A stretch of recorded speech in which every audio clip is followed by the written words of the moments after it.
दोस्तों, बहुत ही दुखद ही बात है।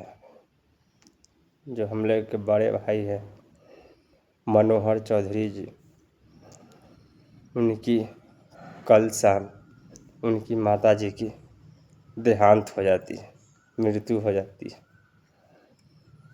वह कई दिनों से पटना में वह इलाज के लिए भर्ती थे, लेकिन कल शाम को उनकी देहांत हो जाती है, मृत्यु हो जाती है। तो हम लोग की इस बात को तो जानकारी था ही नहीं। 11 बजे रात को पता चला, किसी दूसरे व्यक्ति के स्टेटस पे देखे तो हमको यकीन नहीं हो गया, लगा कि हो सकता है हॉस्पिटल में भर्ती, ऐसा हो भी सकता है। तो मनोहर जी है, वो तो खुद चिराग पासवान जी के सहयोगी हैं। तो जो लोजपा रामविलास पासवान है, तो उनका आईटीसी है, आईटी सेल होता है हर पार्टी का। तो हम वहाँ पर जाके देखे तो वाकई में वहाँ पर उनकी माता जी की देहांत हुई थी और चिराग पासवान जी और मनोहर भैया जी के साथ तस्वीर साझा की हुई थी। तो उनकी आज अंतिम संस्कार के लिए सुबह 9 बजे निकलने वाले हैं उनकी पार्थिव शरीर अंतिम संस्कार के लिए। लेकिन मनोहर चौधरी जी के साथ लगभग 5 साल से हमारा रिश्ता रहा है, क्योंकि उन्होंने पिछली विधानसभा के चुनाव शुरुआत की थी निर्दलीय से। तब उस समय सावन का समय था, बारिश का समय था। पहली बार हम उनसे मिले थे, मनोहर चौधरी से। वह मिलने का वजह था उनका जो फेसबुक था, राजा पाकड़ का बेटा ऐसा करके था। तो हम लोग सोचे कि हम लोग इतना राजनीतिक गतिविधियाँ में रहते हैं, लेकिन कौन सा व्यक्ति आ गया है जो राजा पाकड़ का बेटा लिखता है। तो उसमें नंबर दिया हुआ था, तो मिले, गए, बात विचार किए, अच्छा लगा, उनसे हम लोग भी जुड़े।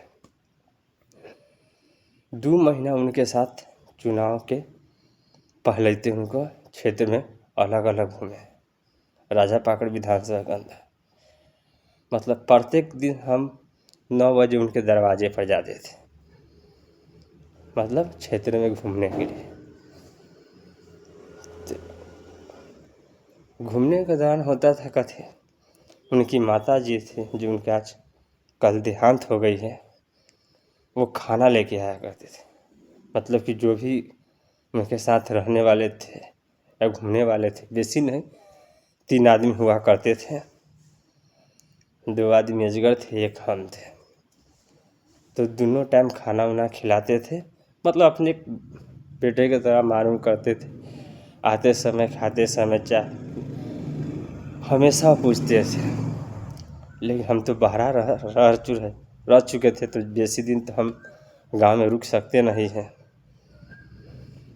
18 अक्टूबर आखिरी बजे जब चुनाव का ऐलान भी नहीं हुआ, बिहार विधानसभा 2020 वाले, तो आप लोग जानते थे कि हम तमिलनाडु रहते हैं। लॉकडाउन का उस समय स्थिति था, तो घर आए हुए थे।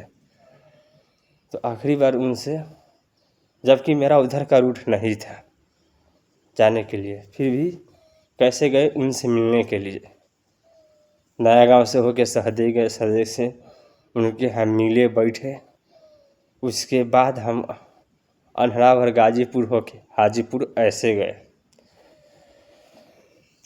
उसके बाद जब उनसे मिलने गए थे उसके समय, तो बोले थे कि चंदन, बहुत सारे आदमी हैं जो मनोहर भैया के साथ जुड़ते हैं, रहते हैं, घूमते हैं, लेकिन तुम्हारा बात ही कुछ अलग है। कम से कम इस चुनाव पर रुक जाओ, 2 महीना बस रुक जाओ। वो हमसे ही बात ही बोले थे। तो हमने बोला कि जो मनोहर भैया जी का हाल है ना, तो थोड़ा तो उनका बेहतर है, लेकिन बहुत मेरा न्यून हाल है। मतलब बहुत मतलब गिरफ्तारी से हम जूझ रहे हैं, कहने का मतलब यही था। क्योंकि उस समय मेरे पास कर्जा उर्जा का लिए हुए थे, तब उस समय ज़्यादा ही प्रेशर था। और चुनाव में घूमने के लिए, मतलब कमाना धमाना नहीं, हमें घूमने के लिए बहुत टेंशन वाला बात थी। लेकिन हाँ, ये बात था, हमको रोज़ 500 रुपया मिलता था घूमने के लिए, लेकिन हम एक दिन भी से पैसा नहीं ले। मनोहर भैया के साथी थे, मनोहर भैया थे, देते थे ये लोग खाने पीने के लिए। बोले भैया मुझे इस चीज़ की ज़रूरत नहीं, क्योंकि उस समय चुनाव के समय घूमे तो उस समय पैसा करना ज़रूरतें नहीं था। हम बोले कि भैया हम इसके लिए नहीं आए हैं, हम इसके लिए आए हैं कि हम आपसे कुछ सीख सके, आप लोगों के साथ रह सके, कुछ राजनीति की बातें हम जान सके। पैसा हम लोग तमिलनाडु में रह के कमा लेते हैं, कमाने के साथ साथ हम लोगों के पास कोई खर्चा उर्चा एक्स्ट्रा नहीं हो पाता, जैसे किसी प्रकार का नशा करना, ये सब मुक्त आदमी है। बोल कि भैया हमें इस चीज़ की ज़रूरत नहीं है, बस आप सहदेव प्रखंड के हैं, इसी के लिए हम आए हैं, अब आप लोग से कुछ हम सीख सके, पैसे के लिए नहीं आए हैं।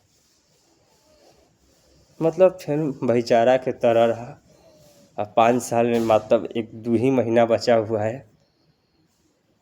उसके बाद 2021 में पंचायत चुनाव हो रहा था। उसके बाद मैं उसी दौरान गया घर, 20 में अक्टूबर में चला आए थे, 18 अक्टूबर को। और फिर 21 में नवंबर 9 तारीख को गए। उसके बाद भी उनकी माताजी से मुलाकात होती है, फिर एक परिवार के तरह बात मुलाकात हर चीज़ होती है।